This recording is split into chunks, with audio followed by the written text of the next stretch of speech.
Well, good morning, everyone, and glad you could join us this morning as we continue in our series in First Samuel uh, as we explore the life of David.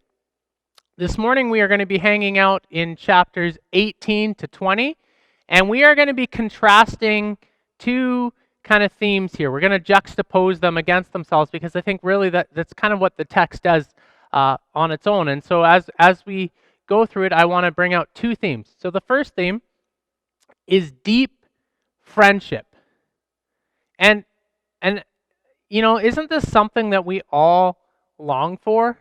Deep friendship? I mean, if you've experienced it, if you've had that kind of deep connection with somebody where you look out for one another, where you care for one another, you stand up for one another, you have one another's backs, and you connect on a kind of a soul level. If you've had those kinds of deep, meaningful friendships, you know how life-giving they are. On the flip side of that, when we don't have deep friendship, deep relationship, don't we just long for it? Don't we desire it? There's a loneliness that exists when we don't have these kinds of connections in our lives. So one of the themes that we're going to juxtapose and see come out this morning is this idea of deep friendship and how much value it has in our lives.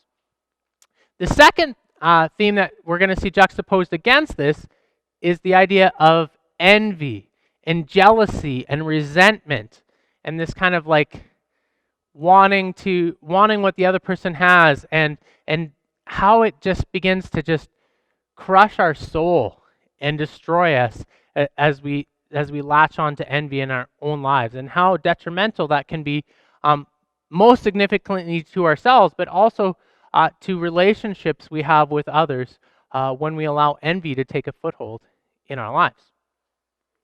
So with that in mind, we're going to jump into the text. We're going to start in chapter 18. But as we do, I want you to think about this juxtaposition. The power of love to protect and build up versus the power of envy to tear down and destroy. You're going to see both of these themes running through the text as we jump in. So 1 Samuel chapter 18, we're going to start right at the beginning, verse 1.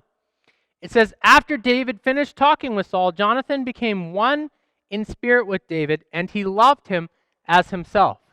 This is this idea, like in our culture, sometimes we talk about like soulmates or kindred spirits. This is the kind of idea, like they just have this deep connection. They feel almost like this oneness with one another, like, wow, we just connect on a soul level in a big way. And I love you as I love myself, just as Jesus teaches later in the gospel to love your neighbor as you love yourself. We see it lived out here in the life of Jonathan. He loves David deeply, and David loves him deeply. This is this deep friendship that we were referring to as we started off. Let's continue. From that day, Saul kept David with him and did not let him return to his family. And Jonathan made a covenant with David because he loved him as himself. Jonathan took off the robe he was wearing and gave it to David, along with his tunic, and even his sword, his bow, and his belt. Now, this last verse is very significant because Jonathan in this moment, when he takes off his royal robes and places them on David and takes off his armor and gives them to David, this is very symbolic. He is saying to David, I value this friendship more than the kingdom,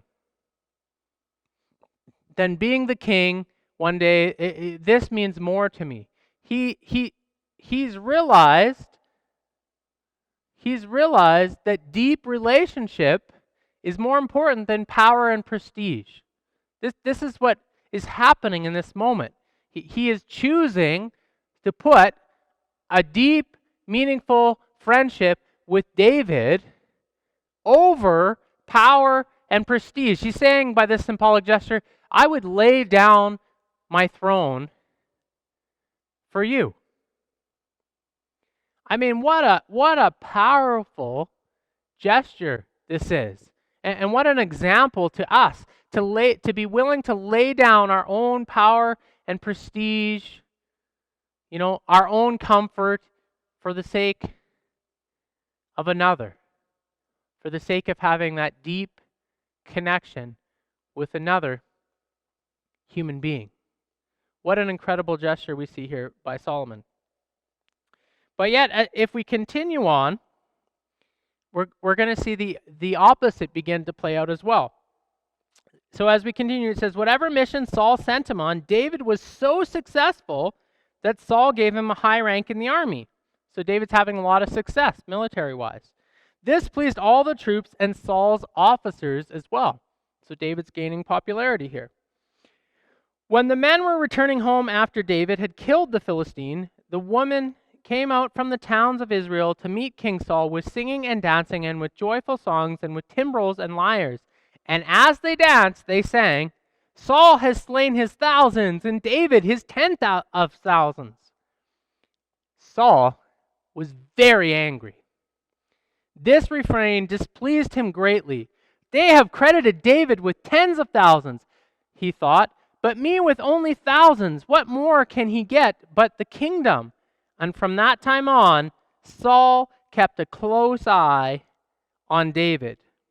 And this close eye, this isn't the close eye like, oh, I'm going to keep a close eye on that person. They're very promising. I might want to promote them. This is like a close eye as in, I'm looking out for this guy because I think he's coming for my throne, and I don't like that. This guy is a threat to me. That's the kind of close eye it's talking about.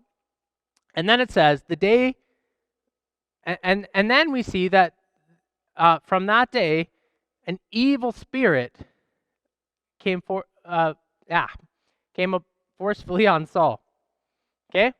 And it says from the Lord in the verse, actually, which to us it seems a bit confusing, but from the Jewish way of thinking in that time, it's God created everything, and so everything inevitably goes back to God because he's the creator of all. So they weren't actually necessarily saying directly that this evil spirit came from God, but they're saying they didn't really distinguish. If a spirit came, inevitably they credited everything back to God because he was the creator of all. He's the one that allowed evil to exist. They didn't see the need to justify in that season.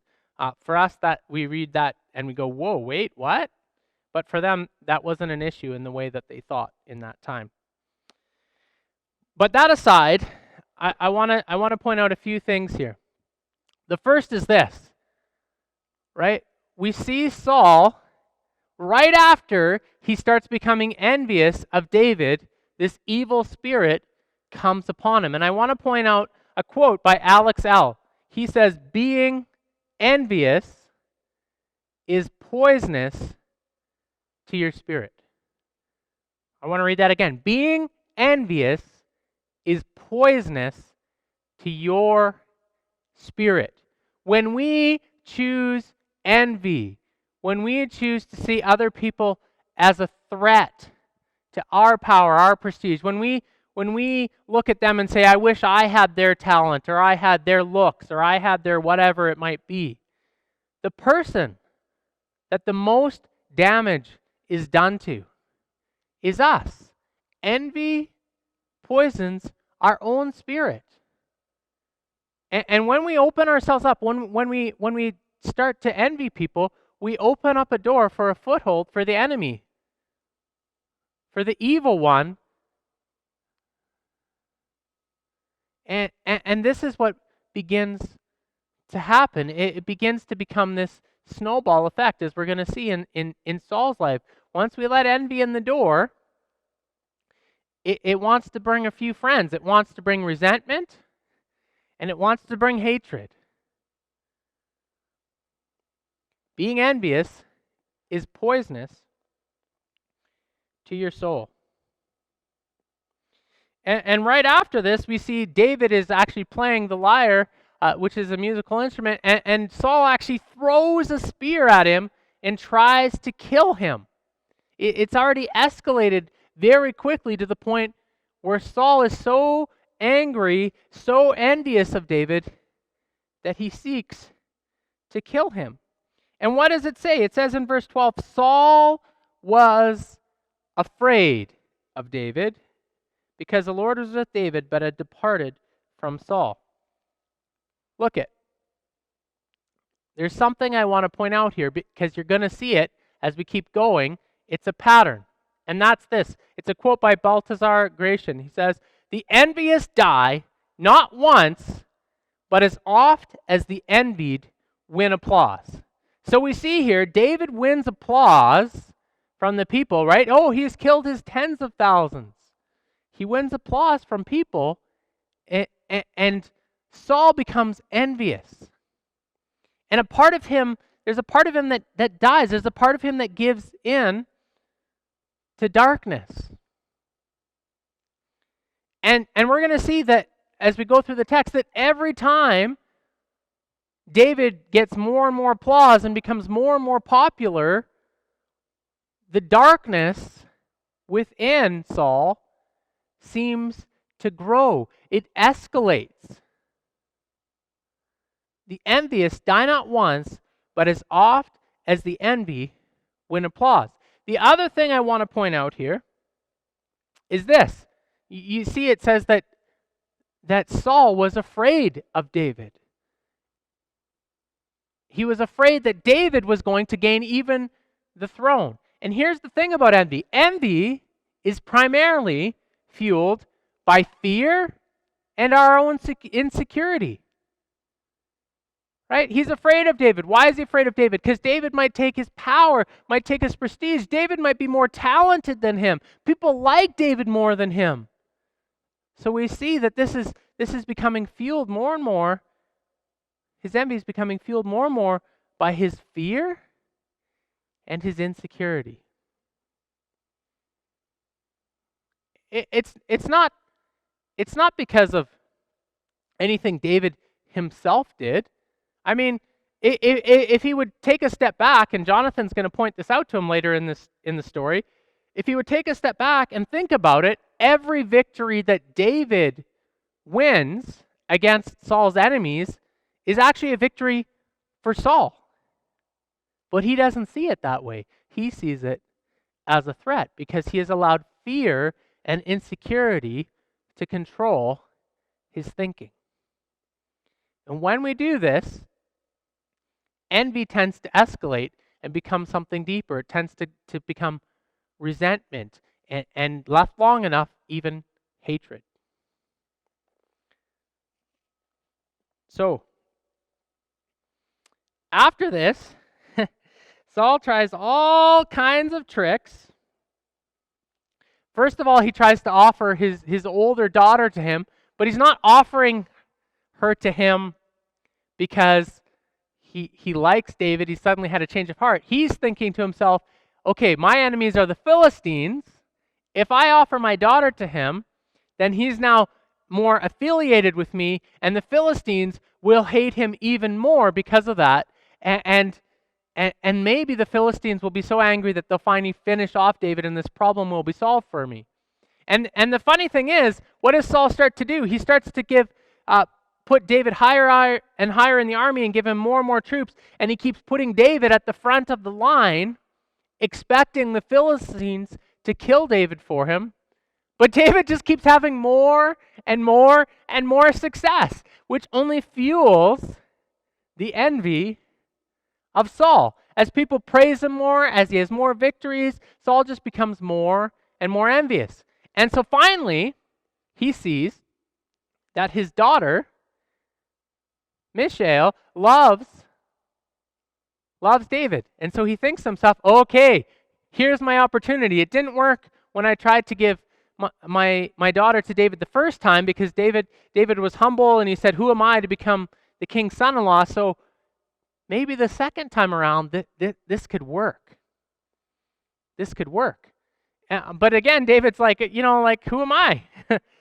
And he says, okay, fine, David. You can earn this. You can earn this by going, and I'm sorry, this is a little bit morbid and disturbing, but this is what the text says. He says, you can earn this by going out and getting for me the foreskins of 100 Philistines. So David says, okay, that sounds good. So David actually comes and brings him the foreskins of 200 Philistines, because that's what everyone wants for a present. But apparently, that's what Saul asked for, and David gave him double. Again, more success. And Saul just gets angry and gets angry, and he tries to actually now capture David in his home, but Michelle, or however you say it, she actually plays a trick on him and puts an idol in the bed and says, oh, David's sick. And then when they come back, when they go tell the king this and come back, they check the second time and they realize it's an idol, but by that time it's too late. David has left. He's fled. And here's the thing. It keeps saying that Saul became more and more afraid of David. And he's trying to kill David. And finally, the next step that he takes is that he goes to his son Jonathan and all the attendants. This is chapter 19 now. And he tries to convince them that they should kill David. And here's the amazing thing, though. Good friends, they'll stand up for you. And this is exactly what Jonathan does. He stands up to Saul for David. And I want you to listen to what it says. We're in chapter 19 now, verse 4. And it says, Jonathan spoke well of David to Saul, his father, and said to him, let not the king do wrong to his servant David. He has not wronged you, and what he has done has benefited you greatly. He took his life in his hands when he killed the Philistine. The Lord won a great victory for all of Israel, and you saw it and were glad. Why then would you do wrong to an innocent man like David by killing him for no reason? And it says that Saul listened to Jonathan and took this oath and said, as surely as the Lord lives, David will not be put to death. So Jonathan called David and told him the whole conversation, and he brought him to Saul, and he was with Saul as before. Okay. So, we see that David gets stood up for, and it seems like the story is beginning to change. But David is going to win a great victory, and Saul begins to get more jealous again. And this is actually when he tries, I got a little ahead of myself. This is when he actually tries what I talked about, where he sends people to Michelle's house, to David and Michelle's house to try to capture him. And now we see Michelle also stands up for David and tricks his men. So now, Saul, he's really angry. Right? He's really angry. And so he actually now sends men to go find David. And David he's fled, and he's met up with the prophet Samuel and a bunch of prophets. And so when Saul sends men, they end up, when they see the prophets there and they're prophesying, the Spirit of God comes upon them, and they start to prophesy. And they don't bother David whatsoever. And this happens a couple times, and so finally Saul goes himself. And even Saul strips off his robes and becomes naked and starts to prophesy even amongst himself. And it kind of says, kind of tongue-in-cheek, at the end of chapter 19, this is why people say, is Saul also among the prophets? Because even he was prophesying instead of going after David in this moment. So the incredible thing here is that God's protection in this moment, God's protection is upon David. And actually we've seen this quite a bit in this story, that God's protection and favors upon David. And I don't know if you've experienced this in life, but it's such a blessing when you're walking through a season of life and you can just see in different experiences you have in your life that God's protection is on your life and God's favor is upon your life. Like just things happen that you can't explain other than God did it for you. God did it for your protection. God did it to further the call he had on your life. Whatever it might look like, God's protection and favor is on your life. Let me give you a more modern day example of this. We support missionaries in Mongolia called Rob and Marlene Berg. And a while back, they had a vision to have this tree planting organization called Trees of Life, where they began to help the locals grow fruit trees so that they could begin to provide more fruits and vegetables in their diet. They could have a new source of living. And it was meant to build up the community. But in order to do this, they needed to somehow have people who were willing to give them land to do this, because they couldn't purchase their own land because they weren't Mongolians. They weren't allowed to do that. And so they started going and they started pursuing land on all these different avenues. And every time they tried to pursue land in this area or that area or another area, areas they thought were strategic, the door just kept slamming shut in front of them.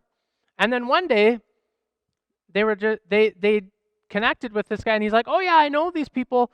It's kind of way up north in Mongolia, but I think they would be open to hearing about this and open to giving you this land." So Rob goes up, he makes a presentation to some of the local leaders there, and that day they decide to give him the land. It's like he was striving for it in all these different ways, and then God's just like, "Here you go." God's favor just gave it to him in the end. God's favor was upon his life, that he gave him that blessing, because God, he loves to give us good gifts. And so we see in this section of David's life a real sense of God's protection and favor upon his life. All right, let's continue today. So after that, David, he goes and he meets up with Jonathan again. We're in beginning of chapter 20 now. And he comes to him and he says, like, "Here's the thing, Jonathan, what have I done? What have I done that your father is trying to kill me? I've never done anything against him. Why does he want to kill me?" And so they devise a plan to determine whether or not Saul wants to kill David. And they work out a whole plan to figure it out, which includes even a way for Jonathan to signal to David whether it's safe or not safe. And so what's about to happen is they're about to have these few days of feasts together, and it's expected that David will be there enjoying the feast with the king. So they decide that David isn't going to show up, and Jonathan's going to tell him this story about why he had gone to go and make sacrifices with his relatives in Bethlehem, and that's why he couldn't be there. And if Saul becomes angry, then they'll know that he has it in for David. And if he's like, "Oh, okay, that makes sense," they'll realize that it's okay, and David can come back to the royal courts and this kind of thing. So this is what they work out. All right? And so then Jonathan is going to signal him by shooting arrows. And if he tells him, his servant who's getting the arrows, to keep going, to keep looking for them further beyond where the arrows actually were, then David would know. So this is what they've arranged. So David isn't there the first day, and Saul gets a little curious, but he's like, "Oh, maybe something happened. Maybe he was unclean or something came up, and I'm sure he'll be here tomorrow," kind of thing. But then the second day, David doesn't show up. And this starts to anger him. And so it says, "But the next day," this is verse 27 now of chapter 20, "but the next day, the second day of the month, David's place was empty again. And then Saul said to his son Jonathan, 'Why hasn't the son of Jesse come to the meal either yesterday or today?' And Jonathan answered, 'David earnestly asked me for permission to go to Bethlehem. He said, "Let me go, because our family is observing a sacrifice in the town, and my brother has ordered me to be there. If I have favor in your eyes, let me go and see my brothers." And this is why he's not at the king's table. Saul's anger flared up at Jonathan, and he said to him, "You son of a perverse and rebellious woman, Don't I know that you have sided with the son of Jesse to your own shame and to the shame of your mother who bore you? Now, the English translation in the NIV has significantly cleaned this up. This is an idiom, and let's just say if I were to tell you the direct translation of this idiom, I would be getting a lot of complaint emails this week. Like it's a really derogatory thing he is saying about Jonathan and Jonathan's mother. Like it is a really deeply insulting idiom that he's just said to Jonathan. And here's what I want us to understand.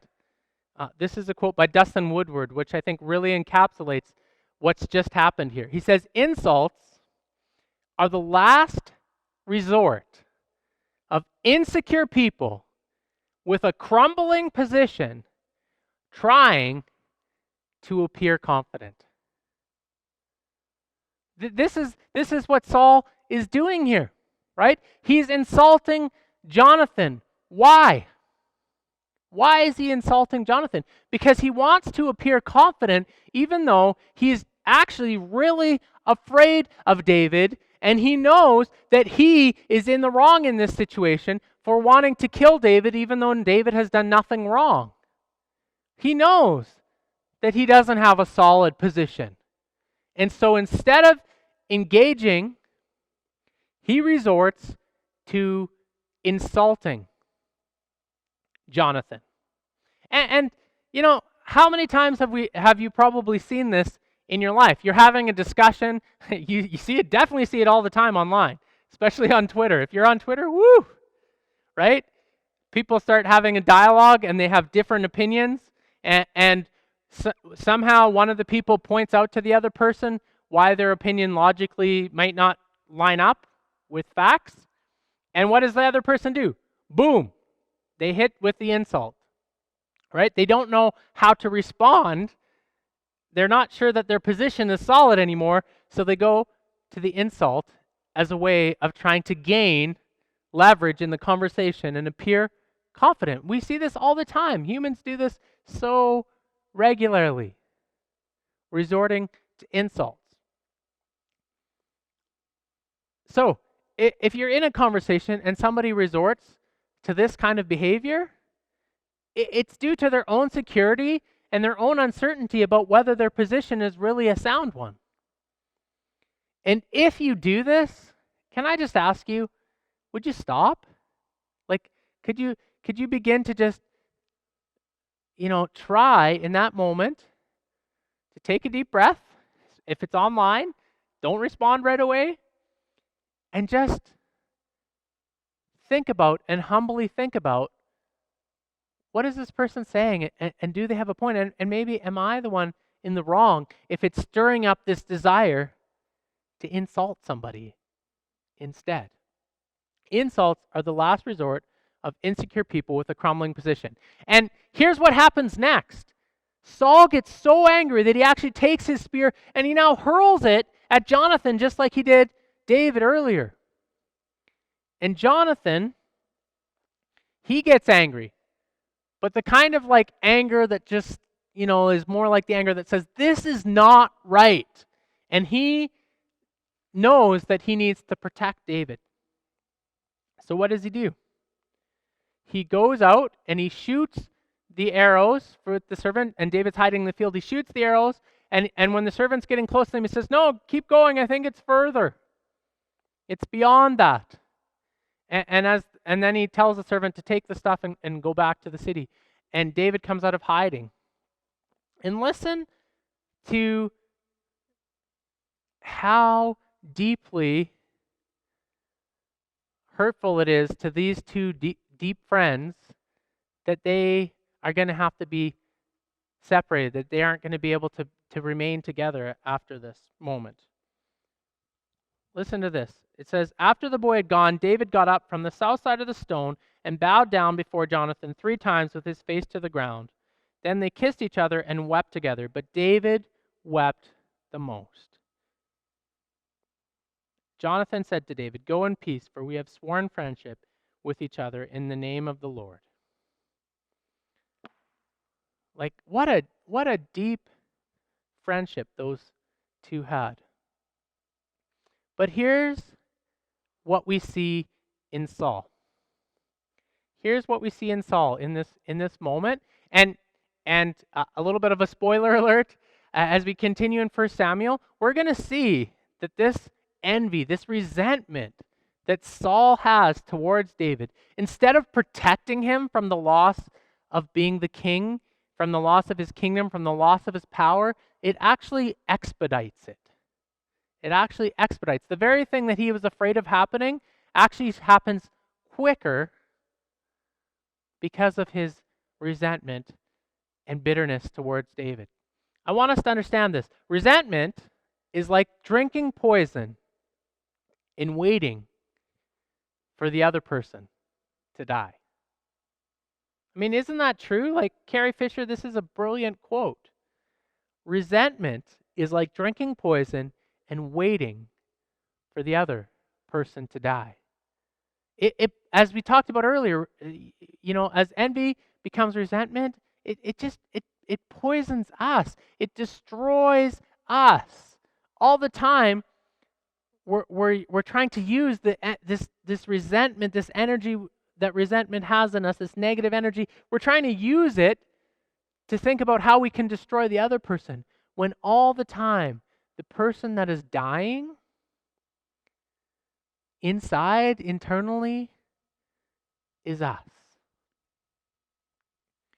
If you are harboring resentment in your life, can I encourage you to deal with it before it completely poisons yourself, before it leads you down paths that where you make choices that you're going to deeply regret?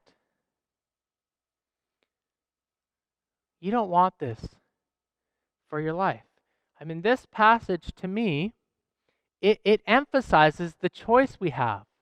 And so the question I want to leave with you this morning is this: will you choose to spend your energy on envy and resentment, or love and friendship? And when I say energy, I don't just mean physical energy. I mean emotional energy, psychological energy, intellectual energy, all of who we are.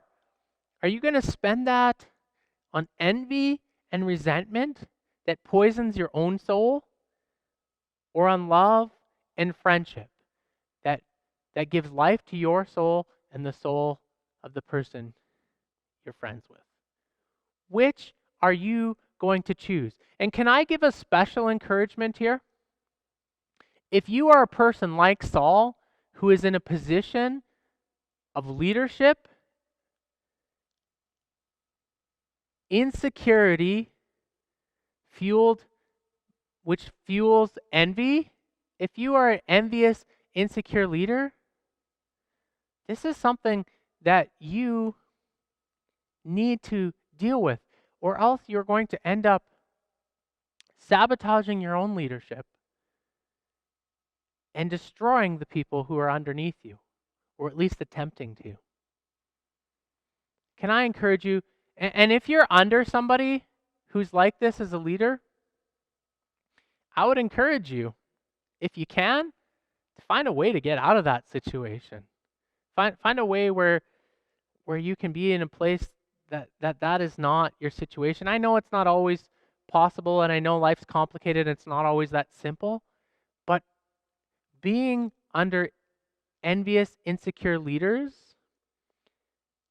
instead of trying to build into you and empower you and to help you to become all that you can be, they're simply going to keep trying to push you down and hold you back. And it's going to probably be very hurtful, harmful for you as a person. And so I just encourage you, if you are that kind of leader, you need to deal with that. You need to do some soul searching and spend some time with Jesus in prayer, maybe get some counseling to deal with that.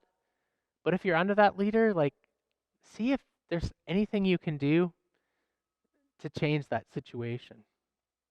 Because that type of leadership, it's toxic.